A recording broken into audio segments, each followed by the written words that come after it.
परीक्षित जी ने प्रश्न किया कि भगवान जल्दी मरने वाले को क्या करना चाहिए। तो महाराज सुखदेव जी ने प्रश्न सुना और सुना तो महाराज प्रसन्न हो गए, और प्रसन्न हो गए तो महाराज सीधे ही कथा प्रारंभ कर दी सुखदेव जी ने। हाँ, मंगलाचरण करना भूल गए।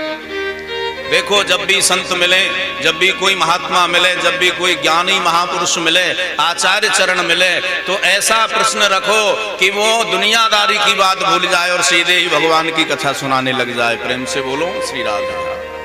तो आज जैसे ही सुखदेव जी ने सुना तो महाराज प्रसन्न हो गए हैं। राजन,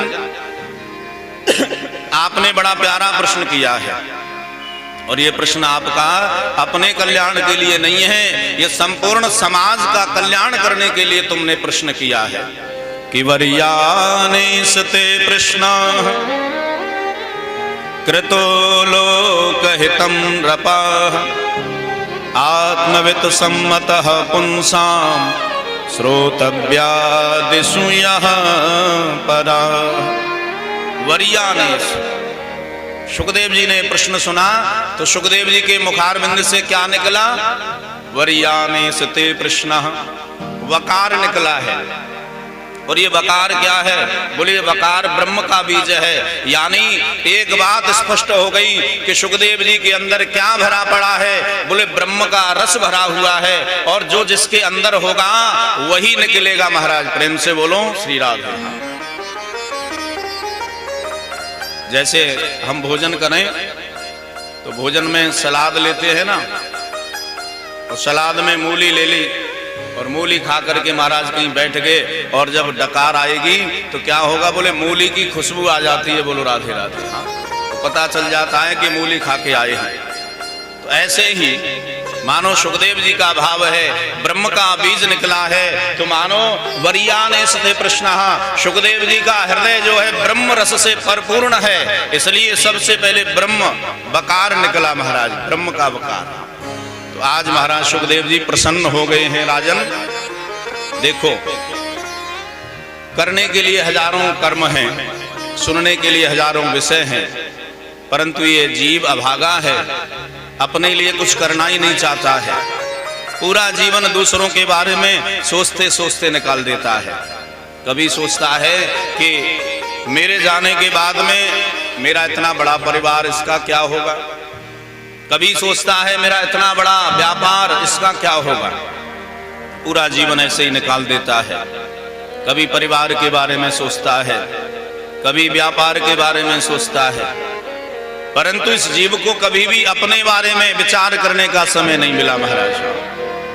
पूरा जीवन विषय भोगों में डूबे रहता है, और इसी में सारा जीवन निकल जाता है। इसलिए परीक्षित, जो प्राणी वास्तव में मृत्यु के भय से मुक्त होना चाहता है, वो जीवन में 3 बातों का अभ्यास कर ले। वो 3 बातें कौन सी हैं? कि तस्माद् भारत सर्वात्मा भगवान ईश्वरो हरिः श्रोतव्य कीर्तितव्यस्य स्मर्तव्य चेष्टा भयम्। 3 बातों का अभ्यास करें। पहली बात क्या है? बोले श्रोतव्य। श्रोतव्य माने क्या है? बोले भगवान की कथा को हम सुने।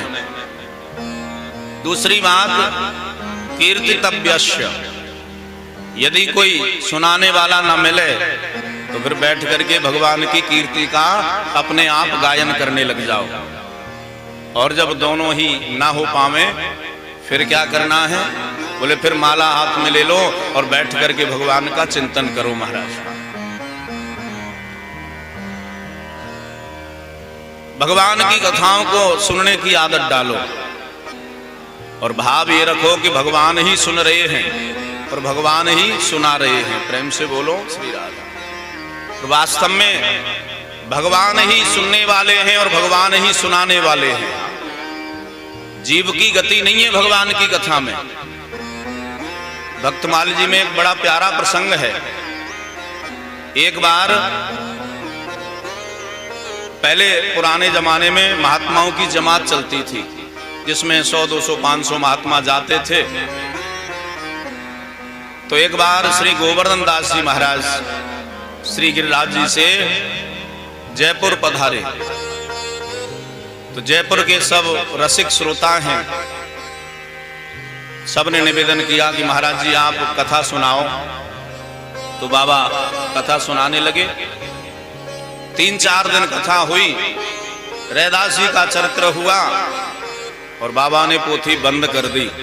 तो बाबा ने कहा भैया हमें अब रैवासा पहुंचना है और वहां से जब लौट करके आएंगे तो पुनः फिर यहीं से कथा सुनाएंगे। संतों की